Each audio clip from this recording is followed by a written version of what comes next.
నమస్తే. ప్రస్తుతం మనతో పాటు ఉన్నారు realtor oxygen founder and CEO doctor Nandi Rameshwar Rao గారు. సార్ నమస్తే అండి. ఎలా ఉన్నారు? నమస్తే అమ్మా, super top of the world.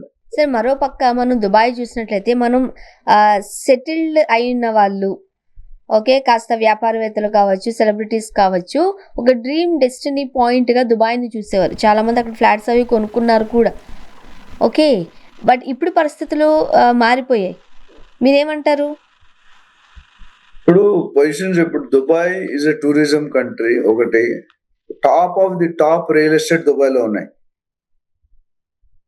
మీరు పెద్ద పెద్ద స్టార్స్, సెలబ్రిటీస్, క్రికెట్ ప్లేయర్స్ అందరూ చూసుకుంటే బుర్జ్ ఖలీఫాలో కొన్ని వందల కోట్లు పెట్టి ఇన్వెస్ట్ చేశారు. దుబాయ్ లో ఒక అడ్వాంటేజ్ ఏంటంటే సన్న ఇన్వెస్ట్మెంట్ కి రిటర్న్ ఆన్ ఇన్వెస్ట్మెంట్ ఎక్కువ వస్తుంది. ఎందుకంటే 1,50,00,000 పెట్టి మనం కొనుక్కున్నాం. మినిమం స్టార్టింగ్ 1,50,00,000 లక్ష దుబాయ్లో ఇన్వెస్ట్ చేయాలంటే, ఈ 1,50,00,000 పెట్టి కొనుక్కుంటే మీకు ₹1,00,000 రెంట్ వస్తుంది, విచ్ ఇస్ టూ హై. ఇండియాలో ₹1,00,00,000 పెట్టి కొనుక్కుంటే 25,000 రావడం కష్టం రెంట్. రెసిడెన్షియల్ అనుకో, 3 బెడ్రూమ్ పెట్టుకుంటే ₹1,00,00,000 ఉంది. ₹1,00,00,000 రెంట్ ఎంత వస్తుంది? 20,000-25,000. కానీ ఆ దుబాయ్లో వేరు. అందుకనే చాలా వరకు ఇండియన్స్ మిగతా కంట్రీస్ కూడా దుబాయ్ని ఆశ్రయించారు. దుబాయ్లో ప్రాపర్టీస్ డెవలప్ చేసుకుని నాకు తెలిసిన ఫ్రెండ్స్ చుట్టాలు కూడా చాలా మంది కొనుక్కున్నారు. అది అయితే ఈ ఎఫెక్ట్ లో దుబాయ్ మీద కూడా కొన్ని బాంబు జరిగింది. కాబట్టి రియల్ ఎస్టేట్ చూసుకుంటే ఒక 35% ఆల్రెడీ డౌన్ ఉంది మార్కెట్. అందుకని స్కీములు, డిస్కౌంట్లు, ఆఫర్లు, బొనాంజాలు అన్ని ఇస్తున్నారు. బట్ ఇది ఐ థింక్ తాత్కాలిక, it's not a permanent. Immediate as of today Dubai real estate market is under problem. అట్లానే గోల్డ్ మార్కెట్ మొన్నే మనం లాస్ట్ టైం చేసాం. మగవాళ్ళకి 20 గ్రాములు, ఆడవాళ్ళకి 40 గ్రాములు ఫ్రీగా ట్యాక్స్ ఫ్రీ బంగారం ఇస్తామని మనం లాస్ట్ టైం వీడియోలో చేసాం. సో ఆ కండిషన్ తర్వాత ఇది జరగడం వల్ల ఇది జరుగుతుండే చిన్న చిన్న అటు ఇటు మన అన్ఎక్స్పెక్టెడ్ థింగ్స్ జరిగితే. But I don't think it will stay for a long time. యుద్ధం ఆగిపోయిందంటే థింగ్స్ మే బి డిఫరెంట్. యుద్ధాలు కంటిన్యూ అయితే things may be different. So రెండు as of now 50-50 Britannia biscuit. And ఇప్పుడు దుబాయ్ సేఫ్ ప్లేస్ కాదు అని తేల్చేస్తున్నారు చాలా మంది. ఇప్పుడు ఇన్ని దశాబ్దాలు సడన్ గా, అంటే ఇప్పుడున్న కండిషన్ లో కరెక్టే. ఇప్పుడు as of right at the moment right. But this may not stay for a longer time. అప్పటి వరకు దుబాయ్ ఉంటుందో కలవసో నేను చెప్పలేం. కానీ నాకు ఎందుకో పాజిటివ్ థింకింగ్ లో పోతే మనం ఎప్పుడు పాజిటివ్ థింకింగ్ ఉంటాం. ఈ యుద్ధానికి ఒక సొల్యూషన్ వస్తుంది, రావచ్చు అనే నమ్మకాలు చాలా పుష్కలంగా గట్టిగా కనిపిస్తున్నాయి. ఓకే సార్, ఒకసారి మనం రియల్ ఎస్టేట్ గురించి ఒకసారి మాట్లాడదాం. సేల్ అగ్రిమెంట్ అంటారు, అది కంప్లీట్ అయిపోతుంది.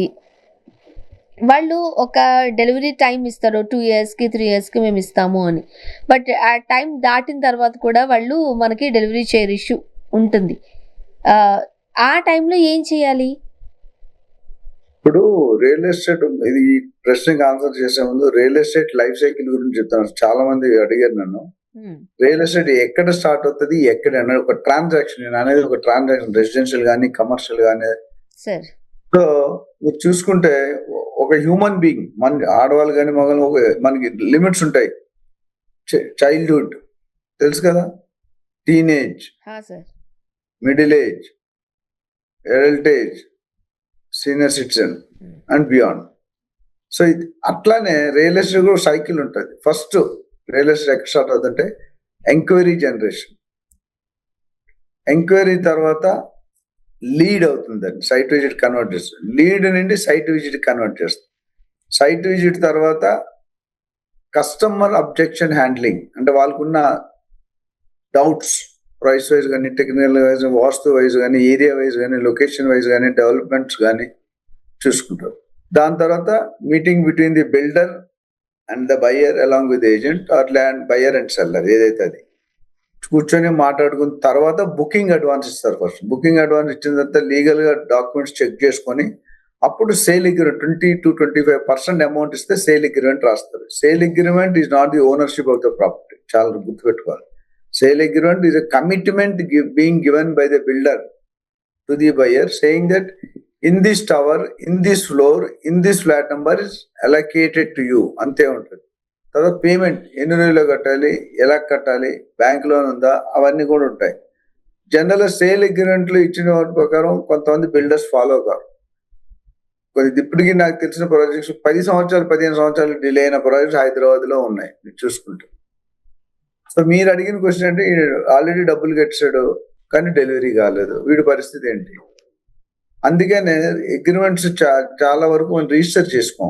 ఎప్పుడైనా సబ్ రిజిస్టర్ ఆఫీస్ లో కొద్దిగా డబ్బులైనా 10,000 20,000 50,000 రిజిస్టర్ చేసుకుంటే కోర్టులో లీగల్ వ్యాలిడిటీ ఉంటుంది. చాలా మంది తెలియదు, వాట్సాప్ లో కమిట్మెంట్ తీసుకుంటారు. WhatsApp is not legally valid in court. Email is valid, ఎందుకంటే టైం అన్ని ఉంటాయి. వాట్సాప్ ఈజ్ ఎవడైనా క్రియేట్ చేయొచ్చు. మొన్న నాకు ఒక మెసేజ్ వచ్చింది, ఏంటంటే నువ్వు ఏదో స్కీమ్ లో గెలిచావని. వాట్సాప్ లో మీకు పొరపాటుని ₹1,00,000 పంపించాను సార్, 99 అనేది స్కీమ్ పెట్టి ₹1,00,000 పంపించాను, మీరు ఎక్స్ట్రా పంపించినారు. అది చూస్తే నిజంగా పంపించినట్టు ఉంది స్క్రీన్ షాట్, బట్ అది ఫేక్. నేను మళ్ళీ ఫోన్ చేస్తే ఫోన్ కట్ చేస్తున్నారు. సో కొంతమంది మోసపోతున్నారు అట్లా. ఇక్కడ ఏమంటున్నారంటే లీగల్ గా మీరు ఇవన్నీ కండిషన్ అగ్రిమెంట్ సైన్ చేసేటప్పుడు ప్రతి లైన్, ప్రతి వర్డ్, ప్రతి పేరా, ప్రతి పేజీ చదువుకోవాలి. చాలా మంది చదవట్లేదు. ఇల్లు కొన్న సంతోషంలో, నేను ఓనర్ అవుతున్నాను సంతోషంలో వాళ్ళు సైన్ చేయాలి. రేరా ఒక ఫార్మాట్ ఇచ్చారు, ఆ ఫార్మాట్ ఫాలో కావాలి. ఆ ఫార్మాట్ ఉంటే ఇప్పుడు బిల్డర్ సొంతంగా ఇంతకుముందు ఏం చేయాలంటే వన్ సైడెడ్ అఫైర్ లాగా వన్ సైడెడ్ ఫార్మాట్ ఉండేది. అంటే ముళ్ళు వచ్చి అరిటాక్ మీద ఉన్నా, అరిటాక్ వచ్చి ముళ్ళు లాస్ అరిటాక్కే. ఇక్కడ ఏమంటే ఏది అటైనా ఇటైనా బిల్డర్కే లాభం. కానీ ఇప్పుడు లేదు, రేరా వచ్చిన తర్వాత సమ్ ఇంప్రూవ్మెంట్, సమ్ క్లాసిఫికేషన్ చేస్తున్నారు. సో ఒక ఫార్మాట్ ఫాలో కావాలి. ఆ ఫార్మాట్ ఫాలో, ఆ ఫార్మాట్ లో ప్రకారం పెడితే they will have some right to go to the RERA or to go to legal cell అనే ఇది ఉంటుంది. ఇప్పుడు చిన్న టైం స్మాల్ టైం బిల్డర్స్ అవి ఫాలో కావట్లేదు, అంత పక్కాగా పట్టించుకోవట్లేదు. ఆ ఫార్మాలిటీస్ ఫాలో అయితే the buyer can still file a case to RERA. RERA ఇచ్చిన సమాధానం సంతృప్తి అయితే రేరా అప్లియేట్ అథారిటీ అనేది అది. ఇది కాకపోతే నెక్స్ట్ హైకోర్టుకి వెళ్ళచ్చు. There is a possibility to file a case on the builder. Okay sir, thank you so much అండి. మీ అభిప్రాయాలు పంచుకున్నారు రియల్ ఎస్టేట్ గురించి. అలానే వరల్డ్ వైడ్గా జరుగుతున్న సిచ్యువేషన్స్ తగ్గట్టు మన 2 స్టేట్స్ ఏవైతే ఇబ్బందులు ఫేస్ చేస్తున్నాయో, గ్యాస్ కావచ్చు, పెట్రోల్ కావచ్చు, చాలా క్లియర్గా ఎక్స్ప్లెయిన్ చేశారు. థ్యాంక్ యూ సో మచ్ అండి. Thank you.